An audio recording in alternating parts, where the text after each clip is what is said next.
for joining us, and thank you for your interest in this webinar today. My name is Adrienne Neerde, and I have the pleasure of serving as the Associate Director of the North Carolina African American Heritage Commission. And I want to welcome you to the third webinar in the Commission's 9-part series, Growing Our Griots, Strengthening North Carolina's Black Heritage Keepers. During this series, we will explore how our state's Black heritage institutions can execute innovative and sustainable work with the insights of a diversity of culture workers from across the state and country, like today's guest, who I will introduce shortly. The North Carolina African American Heritage Commission received the American Rescue Plan Humanities Project Support Grant from the North Carolina Humanities Council to execute this series. You can learn more about the North Carolina Humanities Council online at nchumanities.org. Funding for the ARP has been provided by the National Endowment for the Humanities as part of the American Rescue Plan Act. Today, feel free to leave your questions in the chat throughout the presentation. We will be keeping an eye on it. As well, we will have space towards the end of the presentation to answer any additional questions that you might have. And I also want to take just a quick moment to thank the members of my team who made today possible. Our Director of the African American Heritage Commission, Angela Thorpe, as well as our host for today's webinar, Miranda Clinton, who is a graduate student in North Carolina State's Public History Program. Miranda's work is being funded through this grant. Also, I want to send out a special hello to John Cooper, B. Pearson, Catalina Lopez, and Winifred Queer, graduate student and undergraduate students at UNCG, Wake Forest University, Belmont Abbey College, and Winston-Salem State University, respectively. They are joining us today due to this funding as well. And I also do want to share that today's webinar is being recorded. So if you are unable to stay throughout the whole thing, not to worry, we will be sending all registrants the link. As another quick note, we will have another webinar in this series on Tuesday, May 24th at 1:00 p.m. We'll be having a conversation with leaders from the North Carolina Department of Natural and Cultural Resources, as well as the North Carolina Museum of Art on Marketing and Digital Engagement 101 for small institutions. And in the meantime, I am thrilled to welcome our presenter for today, Rodney Pierce, who is a leading educator and historian from Eastern North Carolina. His full biography is available online via the Commission's website. Very excited and happy to be able to share with you this afternoon. Nervous as well, but really feeling like this is a dream come true. I first learned about the North Carolina African American Heritage Commission in 2012, 2013, I want to say. About 2013, 2014, when Ms. Lanier was the director at that time. And it was always a dream of mine to be able to work with the commission. So to be able to do this today, almost 10 years later, is like a dream come true. Want to thank Ms. Clinton, Director Thorpe, Ms. Clinton, Ms. Neerde, and everyone else who has made this possible. Also want to thank you all who are attending today. When I heard that there were graduate students coming, you know, I felt a little intimidated. I was like, well, shoot, maybe they should be the ones giving the presentation, not me. So thank you all so much for taking the time out to listen to a little Black boy from Halifax County talk about his home. Can I go ahead and share, Ms. Miranda? Okay. Let me make sure I got this right.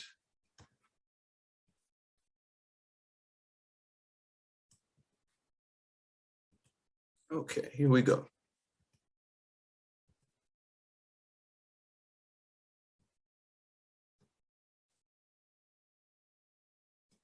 Can everyone see? We all good? Yes. Yes, okay. Looks good. All right. And the title is a bit misleading. I said content when I sent off the email. I should have said education. But today's presentation, the significance of place-based education in teaching Black history. I'm a 7th-year middle school social studies teacher. I taught my first 4 years at Halifax County Schools, which was, if any of you are familiar, an original plaintiff in the ongoing Leandro lawsuit. I am a proud Leandro kid. I was a high school sophomore when that lawsuit was filed, giving away my age. I now teach in Nash County Public Schools at Red Oak Middle School. I teach 8th grade social studies.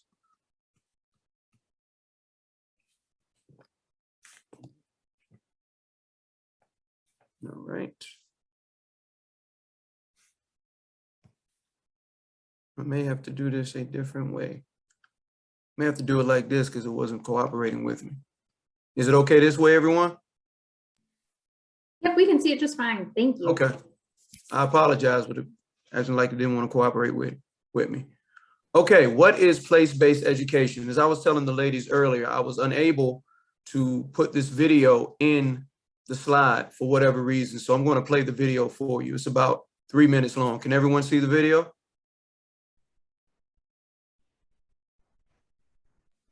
We're still seeing your PowerPoint presentation. Okay. Let me go. Let me pull up the video. Now you should be able to see it. I'm sorry. Can everyone see the video now? Yes. All right, here we go.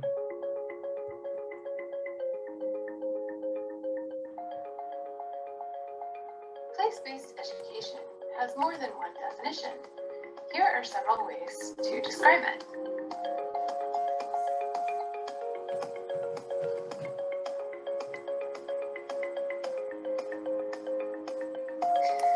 Place-based education can be kind of a mouthful, so we often refer to it as PBE.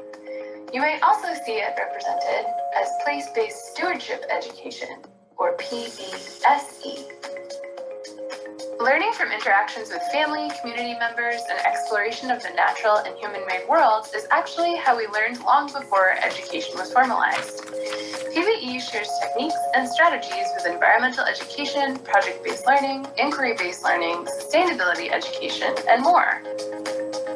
There are a variety of ways to facilitate PBE and engage students in place-based activities, lessons, units, and learning communities.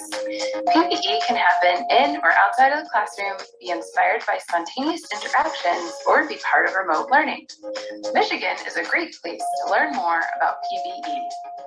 When teaching in a place-based way, local learning serves as a model for understanding regional and global challenges and opportunities. An understanding of self is a starting point to an understanding of place. This is expanded when students learn more about their classroom and their school.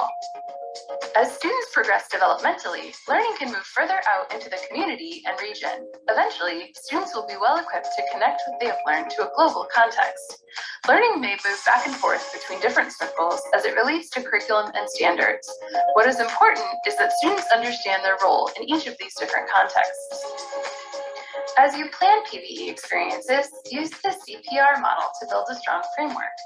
Think about content, the topic you want to teach, process, the tools and methods you will use, like project and inquiry-based learning, and relationship, the healthy exchange between students, colleagues, and community partners. The key is to balance your plan equally between all three components. Consider what you already have and bring, and what you may need more of to make your plan a success. Studies have shown that place-based education has many benefits. It fosters students' connection to place and creates vibrant partnerships between schools and communities. It boosts student achievement and improves environmental, social, and economic vitality. As you begin your journey toward teaching in a more place-based way, it can be easy to get overwhelmed. Start where you are and plan in a way that meets your needs and accounts for your limitations. Begin to think beyond the classroom and see where it takes you. Enjoy. All right. Do we have any takeaways from the video that anyone would like to share with the group? Anything that you saw in the video that caught your attention and you said, well, this is interesting, and you want to, expand on it for a few moments? Anybody? Good afternoon. Hi. I have the note that I wrote was understanding self is an understanding of place. Mm-hmm. And I know that in the classroom, the first thing that we need to do before we even think of content is how are we going to get our students engaged? Because no matter how great the content, how wonderful the lesson, how up to date, if we don't make that connection, then our students are not going to get it. So when we make our lessons, our content connected to who they are, then they understand the power of history and culture, and the understanding of that can lead to bigger things. So that's what I wrote from that. Thank you, Miss Abbott. Good to see you as always, buddy. Always, Rodney. Anyone else? No? All right. All right. So I do want to kind of build on what Valencia said as I go to my next slide. Key takeaways from the video that I want to focus on during my presentation are: an understanding of self is an understanding of place, as well as local learning serves as a model to understanding regional and global challenges. So if we were to create a general definition of place-based education, of PBE, I would say it would be place-based education immerses students in local heritage, history, cultures, landscapes, opportunities, and experiences to study multiple subject areas across the curriculum. Of course, today we're focusing on what subject? If I was in a school, what subject would we be focusing on in this presentation? Social studies. Social studies, right? History. All right, that's our focus, but you can use PBE in any subject area, just so you know. And I bolded those areas because those are the categories that you utilize for the context of teaching through PBE. Heritage, what you inherit, or what an area has inherited, what the people of that area have inherited. What is their history? What is the culture? What is the way those people live? What are the landscapes or landmarks in that area? You know, do you have statues? Do you have monuments? And what are the opportunities and experiences that exist there for the people? And the reason all of that is so important in the context of social studies and learning the history of our country and our communities is because, like the father of Black history, Dr. Carter G. Woodson, said, those who have no record of what their forebears have accomplished lose the inspiration from which comes the teaching of biography and history. In my classroom, what I like to do with my students is have them deconstruct words. And I always tell them, you know, if you can take a word and deconstruct it and break it down into prefix, suffix, then you don't even have to Google it. You don't have to look it up because you'll be able to define what it already means. So I tell them, you know, you need to pay attention when you're in ELA or reading, whatever you want to call that class, because I like to call ELA and social studies curriculum cousins, because a fair amount of what you do in ELA comes out of social studies. You can be reading, you can read a passage from a law that's been passed, or a passage from a book on history, anything like that, you know, any type of excerpt. And then you're asked to, as you know, choose the best answer from 4 multiple choices. So if you look at the word biography, we all know bio as a prefix means what? Life. Life, right? And if we look at the rest of the word, let's take the Y out. We have graph. Graph is used in what subject? Math. Right, primarily in math. And what do we use graphs to do? Measure. Measure. So what is a biography? A measure of someone's what? Life. Life, right? I mean, I know it's elementary, but things that are that simple, if we teach students that kind of stuff in elementary, middle school, then by the time they get to high school, by the time they become adults, they'll have a better understanding of vocabulary when they see certain words or when they hear certain words. Okay, so an understanding of self is an understanding of place. So come on with me to northeastern North Carolina, where I live, where I grew up, Halifax County, founded in 1758. All right, I'm an African-American adult residing in Halifax County. Or you can just take the perspective yourself of an African-American adult, resided in Halifax County, North Carolina.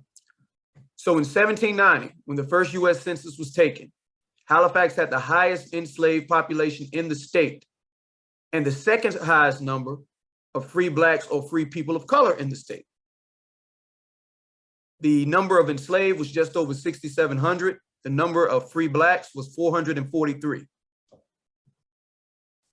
And what I tell people when it comes to the social conditions or the social, economic, political is the term I like to use, conditions of my county, I think there's still a struggle at times between those who are, quote unquote, free Blacks, those who have a little education, a little money, a little status, and those who are in a much more precarious position socioeconomically, the quote unquote disenfranchised.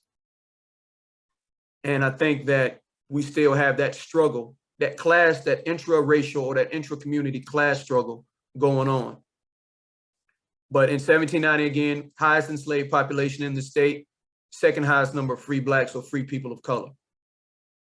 In 1860, right before the Civil War, Halifax had the state's fifth highest enslaved population and the highest number of free Blacks or free people of color.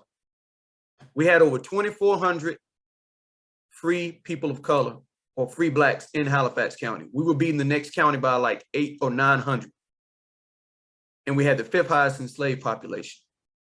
So what does that kind of tell you if we're talking antebellum? Halifax always had a high what? Enslaved population, and always had a high free Black or free people of color population, always. So let me go a little bit deeper into how valuable Halifax was during the antebellum. So in the 1860 US Census of Agriculture, Halifax produced 10,432 400-pound bales of gin cotton. Our enslaved population in 1860 was 10,349. All of those people weren't adults. Some of them were babies. Okay, so that lets you know how hard these people were working. Only 2 counties in North Carolina produced bales of cotton in the 5-figure range. One was Halifax, the other was Edgecombe. Edgecombe produced over 19,400-pound bales of gin cotton. I believe their enslaved population was only 10,108. So again, northeastern North Carolina, the highest concentration of chattel slavery during the antebellum era. Halifax, Northampton, Edgecombe, Hertford, Bertie, all those counties. In 1860, in terms of aggregate real and personal wealth per capita free, Halifax was the 5th wealthiest county in the state at $1,791. Warren County was the wealthiest county in the state in 1860. Warren County produced over 5 million pounds of tobacco. I think their number was like over $3,300. That's from a book called Planters in the Making of a New South by Dwight Billings. Same year, Halifax was 3rd in the state in the value of its farms at just under $3.7 million and 4th in aggregate real and personal estate at just over $16.2 million. So what have we learned? Statewide, during the antebellum or pre-Civil War era, as I said earlier, we had one of the highest enslaved populations and one of the highest free Blacks or free people of color populations. And we also learned that Halifax was one of the wealthiest counties in the state. Largely because of what? Enslaved population. Right, the enslaved population and King what? King Cotton, that cash crop. All right, so in 1860, Halifax's enslaved population was 53.23% of its overall population. 3rd highest percentage in the state for an enslaved population, over half. In 2020, Halifax's African-American population was 52.4% of its overall population. In 1860, Halifax had the state's 5th highest aggregate real and personal wealth per capita at $1,791. We talked about that earlier. And in 2019, we had the state's 5th lowest median household income at just under $39,000. So if I live in Halifax County and I'm an African-American adult, I'm likely a descendant of who? Slaves. Right, people who were enslaved there. And what's my economic status going to be? Follow that of the people that were enslaved. Right, I'm probably going to be what? 5th lowest in the state. Right. Probably going to be poor. Yeah. Right? Or working poor, as we like to say. So given the census figures from 1860 and 2020, current African-American residents of Halifax County are likely the descendants of those who were enslaved there over a century ago. Halifax has gone from being one of the wealthiest counties in the state during slavery to being one of the poorest post-slavery. And if I'm an African-American adult residing in Halifax County, I'm likely poor, and I descend from an African who was enslaved there. So this goes into understanding of self is an understanding of place.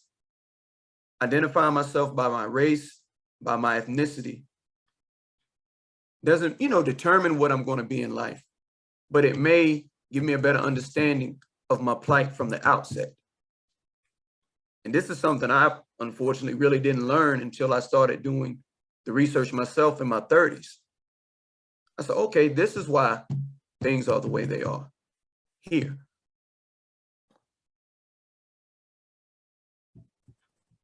But remember, Halifax always had one of the highest free Blacks or free people of color populations during Antebellum. So we actually provided more Black troops to the Continental Army during the American Revolution than any other county in the state. We provided 30. And most of your Black troops that served during the Revolutionary War came from Eastern North Carolina, from those same areas that had those high enslaved populations during Antebellum.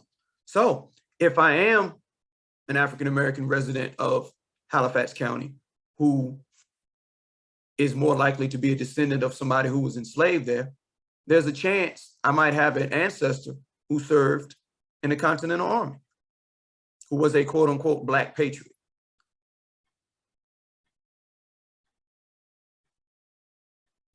Halifax is the only county in the state that has 3 registered historic sites on the National Underground Railroad network to freedom. We have one in River Falls Park, which is in Weldon, the historic Halifax State Historic Site in Halifax, and then the Runnock Canal Museum and Trail in Runnock Rapids. I don't know if you all watch the news like that, but there was a report during Black History Month on Halifax County and our connections to the Underground Railroad. It was called Tunnels, Jails, and Canals. You can still watch it on the website. But I point out these 2 things because even though you have all of these dismal statistics in terms of chattel slavery and just a small number of free Blacks, I didn't want students to get discouraged and think that it was always a story of, as we say, victimhood, but also a story of resilience, resistance, and victory.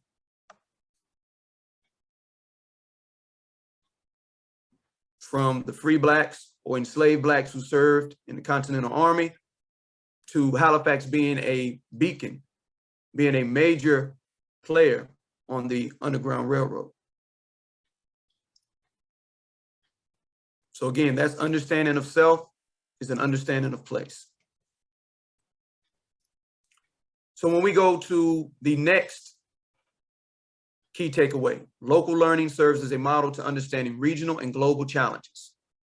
Now, the first state constitution of 1776, which was actually drafted and adopted in the town of Halifax, did not disenfranchise based on color. In 1830, there were actually 300 colored voters in Halifax County. If you were a resident, if you were a male and were at least 21 years of age, and you owned a freehold of at least 50 acres, you could vote for the state senators. If you paid public tax, you could vote for what they call the House of Commons. So there was no discrimination based on color. That was in the 1776 state constitution. But then in 1835, you had delegates at the 1835 state constitutional convention amend that document to disenfranchise free blacks. There was a gentleman named Joseph J. Daniel. He ended up becoming a state Supreme Court justice. And he said the Bill of Rights only applied to free white men. So that lets you know, even though it was a racial thing, there was still a thing, again, when it comes to status or class. Because I believe still at that time you had indentured servitude. That's why he says free white men.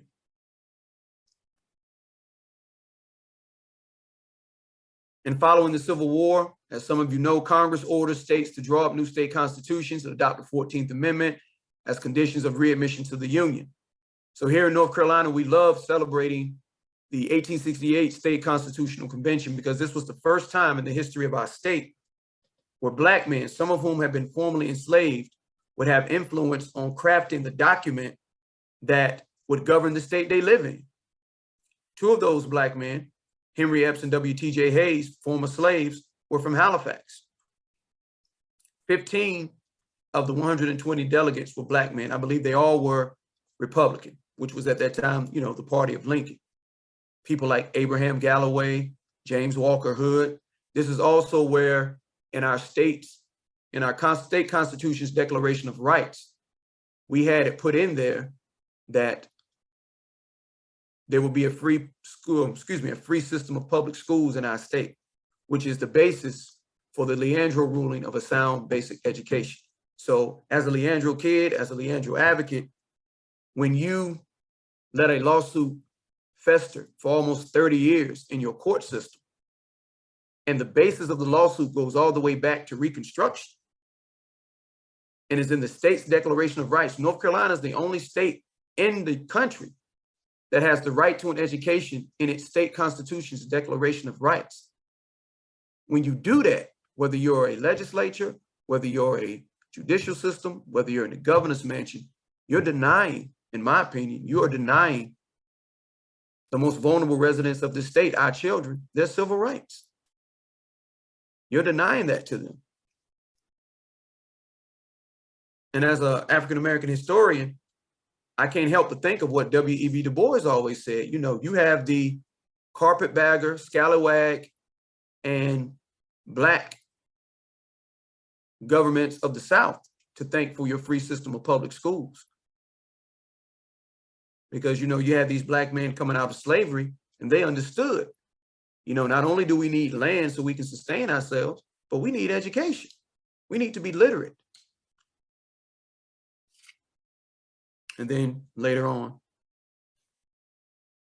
couple of years later, Congress passes the 15th Amendment, which gives black men the right to vote.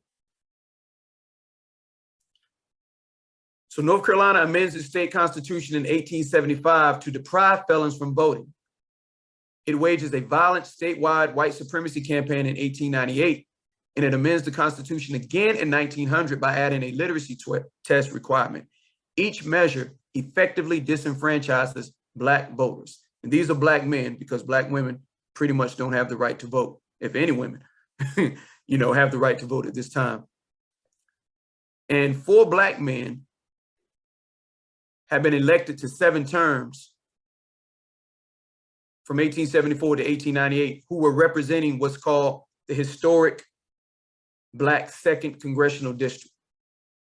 Those counties included Halifax, Craven, Northampton, Edgecombe, Greene, Lenoir, Wayne, Wilson, Jones, and Warren.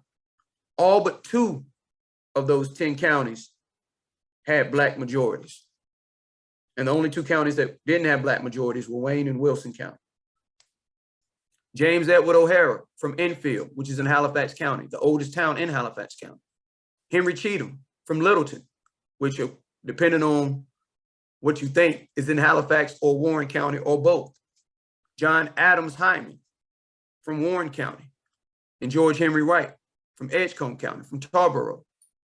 He was the last one to get elected. He served from 1897 to 1901. I want to say he was Cheatham's son-in-law or cousin or something. They were related either through marriage or blood.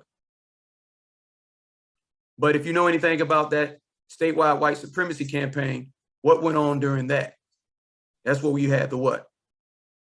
Wilmington race riot. Right, Wilmington Massacre. Some people say the Wilmington race riot, some people say the Wilmington coup, right? But there were white men from Halifax. I was speaking with some people on the call earlier before everybody else got on. There were white men from Halifax. You can look this up. William Buck, that was his nickname, Kitchen, Kitchin, and Claude Kitchen, his son. These men were instrumental in organizing the Red Shirts, which were a paramilitary group that is a predecessor to the KKK, going around the state intimidating Black voters from voting, particularly in the city of Wilmington. And earlier today, I was listening to the North Carolina Historical Marker Committee meeting, and they are modifying the state historical markers for William Kitchen and his son Claude to reflect their white supremacist activity at the request of their family, not at the request of the community. The family of these men asked the Historical Marker Committee to do this. Kind of like what the family of Josephus Daniels did when they removed his statue from Raleigh. And before I go any further, does anyone have a comment or question they want to ask? I don't know if I'm moving too fast or too slow. It looks like you have one question in the chat so far. They stated, so one could say that place-based education is an exploration of microhistory, or is there a definitive trait that separates microhistory from place-based education? Repeat the question. Is it a definitive? So I think they're asking I think their interpretation so far is that a lot of these micro histories, like that's what, is that the same, is exploring that history the same as place-based education? Or what would you say makes place-based education unique? I think that micro history is the same as place-based education because it's local at the end of the day. When I do place-based education, I do it in the context of where I'm currently teaching. If I'm teaching in Raleigh, for example, then I'm going to talk about the history of Raleigh. If I'm teaching in Halifax County, where I taught for 4 years, I'm going to teach about the history of Halifax County. I'm going to teach about the history of Nash and Edgecombe, as I'm in Nash and Edgecombe now. So I believe it's the same, again, as those local histories, those local heritages, landmarks, cultures. If I'm in Warren County, I'm going to obviously talk about the Halawasaponi tribe, one of the 8 recognized tribes in the state, because they are homed or residing in Halifax and Warren County. In Warren County and Halifax County, hence the name Halawa, H-A-L-I from Halifax, W-A from Warren. So I look at it as being the same as place-based education. Whereas place-based education can go on a grander scale. I believe it can be regional, it can be statewide. I focus on the micro history because I believe students, we were talking about student engagement earlier, I believe students are more engaged when you can talk about where they live, where they're growing up, where they're going to school, as opposed to teaching them about things that happen hundreds or thousands of miles away. You can teach under the theme of things that are happening, that happen hundreds of thousands of miles away.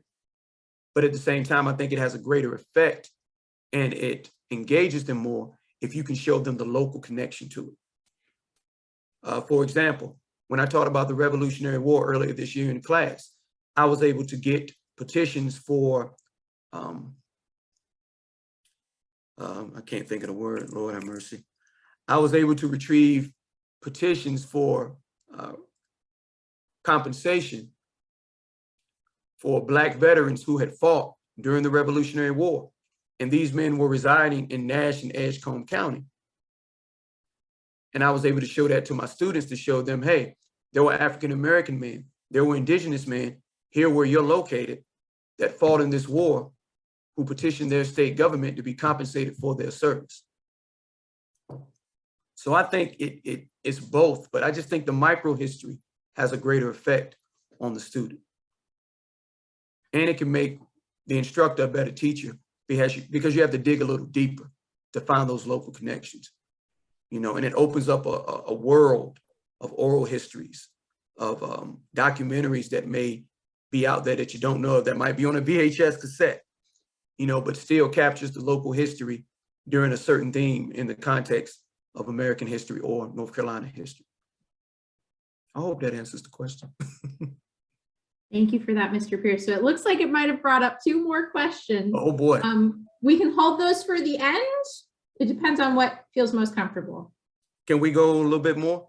Yeah, absolutely. We'll address them at the end. Okay, thank you.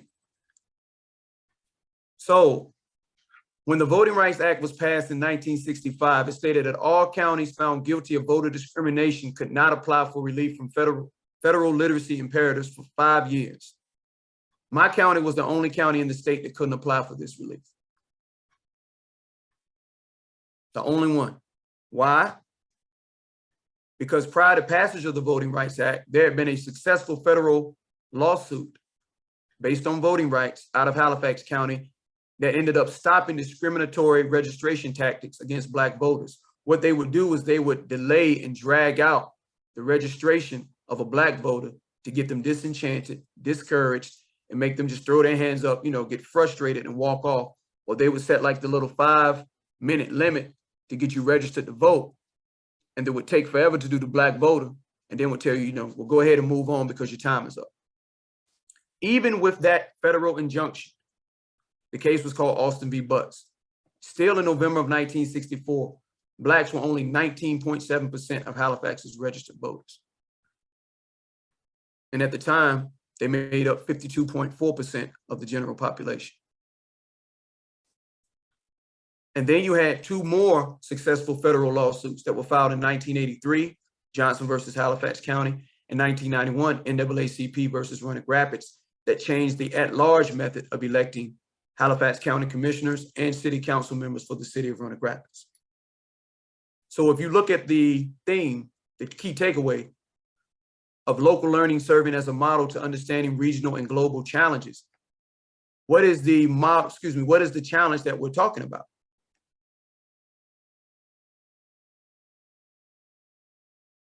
What is the challenge that I'm referring to in these slides? Does anyone want to take a shot at it? Voting. Voting Rights Act. Voting rights, exactly. Voting rights. And regional, we know, I like to think we know or we're aware of things that have happened. Shelby versus Holder in 2013, the Supreme Court guts Section 5 of the Voting Rights Act, which had the pre-clearance requirements. The North Carolina General Assembly starts trying to pass suppressive voting legislation, some of which a federal court threw out, saying that you are, you know, targeting African-American voters with surgical precision in terms of what you're trying to do in these laws that you're passing, this discriminatory stuff. We still have things going on, voting rights lawsuits going on in North Carolina. One was just settled, I think, by an appeals court where they said felons are going to be able to vote in November. So that's going to give the voting right, that's going to enfranchise about 55,000 felons, excuse me, 55,000 felons to vote in November, as long as they have served their time, regardless if they're on probation or parole or owe restitution and fines. As long as they've served their federal prison time, they're going to be able to vote. That goes all the way back to the redemption movement that followed Reconstruction, when they were passing laws to try to make Black men felons for things such as vagrancy, loitering, not having a work permit on you or something of that nature.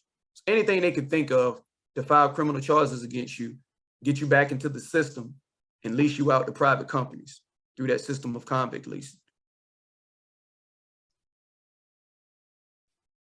So when I talk about local learning, what I've done is I've incorporated the history of the struggle of voting rights for African Americans through a local context. And how it serves as a model to understanding regional and global challenges is that the regional challenge is in northeastern North Carolina, again, because of the high concentration of Black people in this part of the state. The challenge is also on a regional level in the state of North Carolina because of things that have been done in the General Assembly It's a regional challenge because of the South, because that's where a lot of your voting rights or voter discrimination, voting rights struggles or voter discrimination is taking place historically. And it's global because of what's happening in Europe right now. Doesn't Ukraine have a democratically elected president? Hello? Don't they? Yes. Right. And what is Vladimir Putin trying to do? He's trying to pull them back into the Soviet Union, thereby negating what we love to call our system of democracy. So even in this micro history or this microcosm of the struggle for voting rights here in my county, in the state of North Carolina, I'm able to attach it to a global challenge that's going on the other side of the world.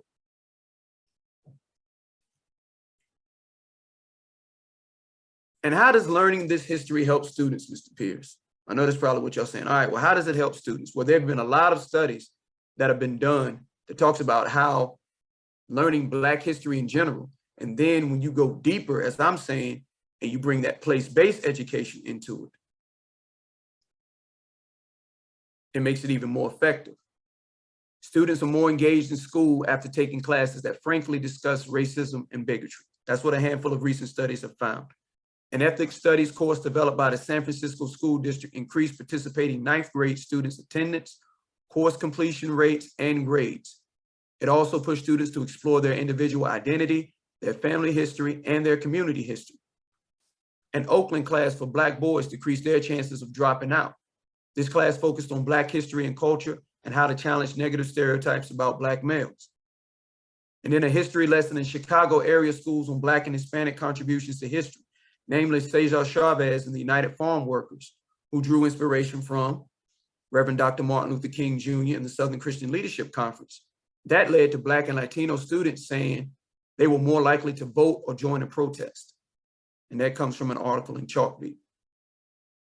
So all of this teaching of Black history or ethnic history in schools, things that states are actively lobbying and passing laws now to try to stop.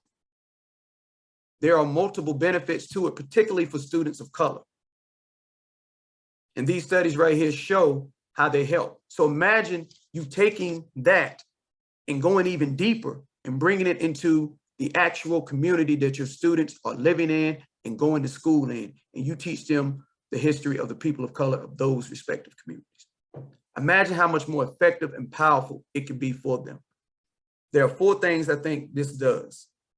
It empowers them, it enlightens them, it equips them, and it provides them a source of enthusiasm to go out here and be change makers in their communities, just like the predecessors were doing before them. Because of the advocacy when it comes to voting rights in Halifax County, we were able to elect Black county commissioners in the 20th century. A few years ago, we were able to elect our second Black register of deeds ever. And it's a Black woman. The last one had been elected during the 1800s, and he was a Black man. We're about to elect our first Black district attorney, even though Halifax used to be its own judicial district. Now we're part of 4 different counties, but we're about to elect our first Black district attorney. Never had one.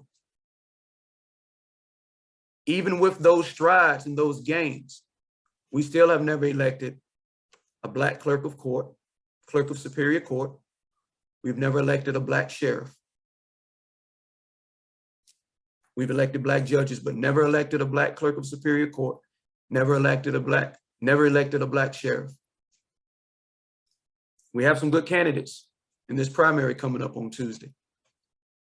But perhaps that next sheriff or that next that next clerk of superior court, the person who's going to break that mold, shatter that glass ceiling, so to speak, is in my classroom.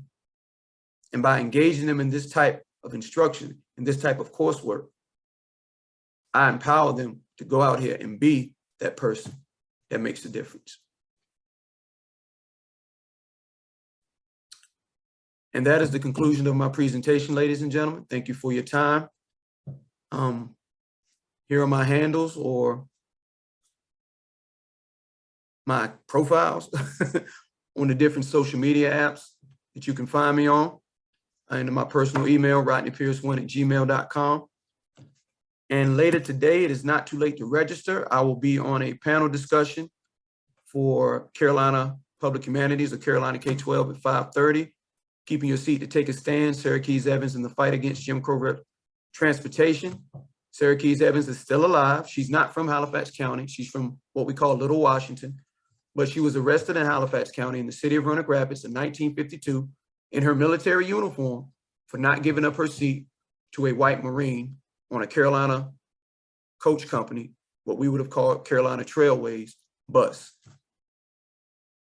And she filed suit with the Interstate Commerce Commission. Her attorney was W. Johnson Roundtree, another Black woman pioneer. W. Johnson Roundtree was actually from Charlotte.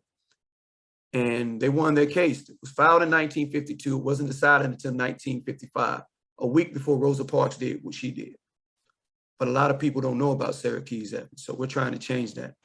And I actually got a historical marker I applied for, and we received a historical marker right there on the sidewalk in front of the old bus station where she got arrested. All right. And that is it. So again, thank you so much. And Fantastic. Thank you for that, Mr. Pierce. So I know we had a couple of questions in the chat, as well as, I believe our first question may have been from a raised hand with B. Pearson. B, did you still have your question? Yeah, sorry. Yes, I do. sorry.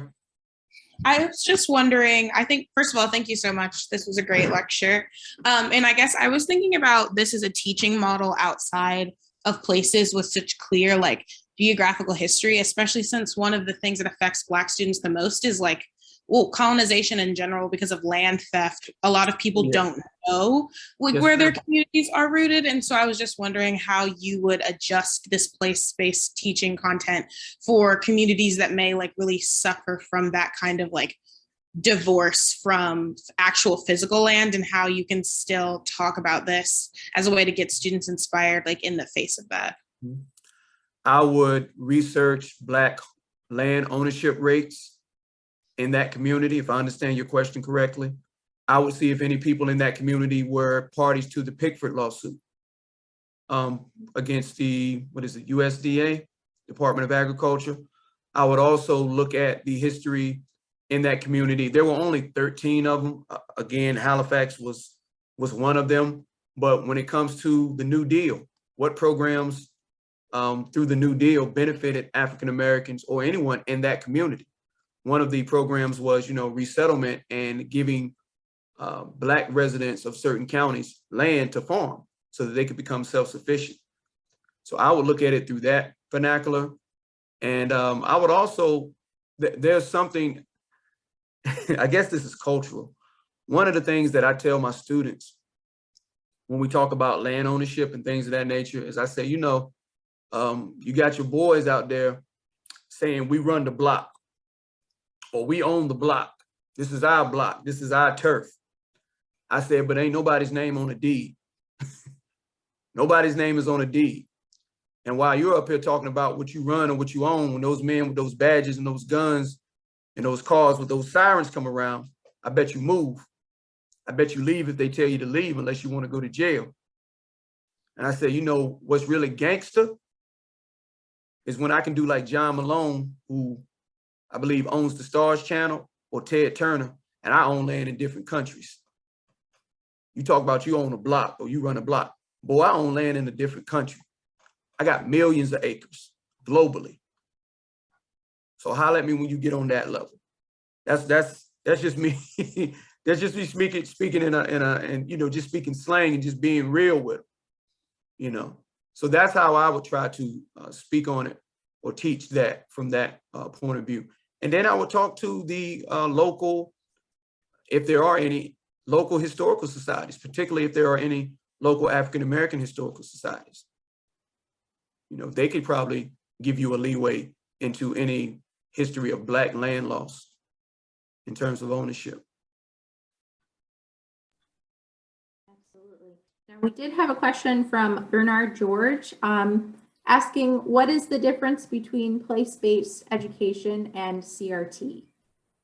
Oh boy, you would go there, wouldn't you? Yeah. CRT. Ooh, it depends on the way you attack it, or the way you angle it when it comes to place-based education.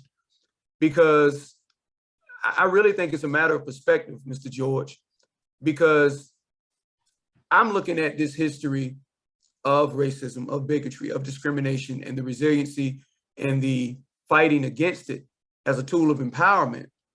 Whereas when I'm in class and I'm teaching about it, some of my white students may feel uncomfortable, may feel like I'm targeting them. So their parents may say, you're teaching CRT. However, I'm not teaching that the CRT, I want to say, says that the system, the United States government, is fundamentally racist, fundamentally. Now, we can make that argument, right? But I don't think focusing on Black history through the context of place-based education makes the same argument that CRT does. I don't think it does. Again, those categories I highlighted: history, heritage, culture, landscapes. I think if you stick to them and you employ that inquiry model that the young lady was talking about in the video, I think you'll be safe. You know, if you feel that you might become a target for teaching quote unquote CRT, like I was earlier this year. Thank you. Yes, sir. It looks like we have another question in the chat here from Caitlin O'Connor. So first, Caitlin stated that they coordinate and educate students on field trips to their historic site. And they think that PBE might be a useful tool in getting students more connected with the history, and making it interesting is always the challenge. Right. Would you recommend focusing on the micro history of the site specifically, like Wilmington area history for a Wilmington field trip?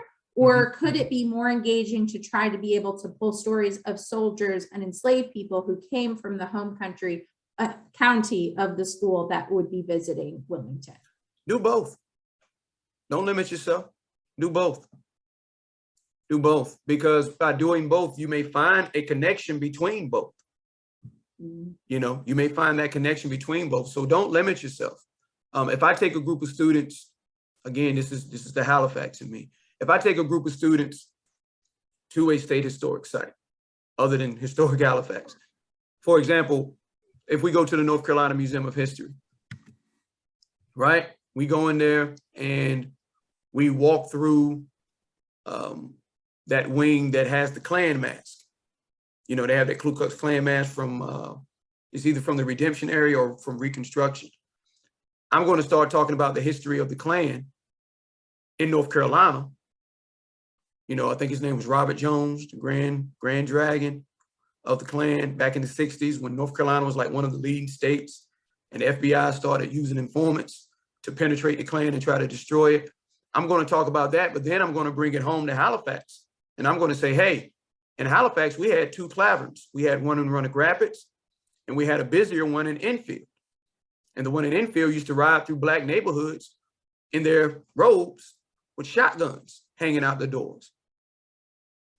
And the great thing about it is that if those students have relatives who were alive during that time, they can provide them with an oral history and tell them some stories. There was a Klan rally in Runnock Rapids in November of 1966. A Black man shot two Klansmen. He didn't kill them, but he shot them. He hit one in the butt, in the buttocks. He hit another one in the back. And the judge, when he got to court, threw out the charges. Tried to act like it never happened. But that's some more Klan history. And that's some of that, again, fighting against that victimhood narrative and showing the resilience, the resistance. And so that's what I would do. You know, I'm going to talk about, yeah, this is the Klan, boom, boom, boom, boom, boom, boom. Then I'm going to suck them in and tell them about what happened where they live. And when I talked about that story of the gentleman shooting the Klansman in Runnock Rapids, a young lady in my civics class said her grandmother was actually at the counter protest during that actual Klan rally. She was a teenager or a pre-adolescent. And when I asked her grandmother, would she talk about it? She didn't want to talk about it. She'd talk about it with family, but not me, which really disappointed me because, I want the oral history, but, a lot of people are traumatized by this stuff and they don't want to relive the experience. But I say do both. Do both. Excuse me.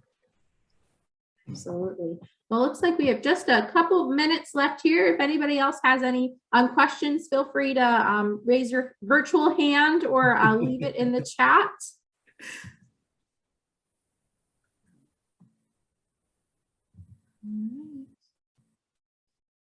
Well, thank you so much, everyone, for joining us this afternoon. Thank you, Mr. Rodney Pierce, for your presentation today. I know we had a lot of insights and a lot of good pieces to think about as we move forward as educators, particularly in North Carolina. So we very much appreciate you sharing your expertise with us. Thank you, everybody, for tuning in. I really appreciate it.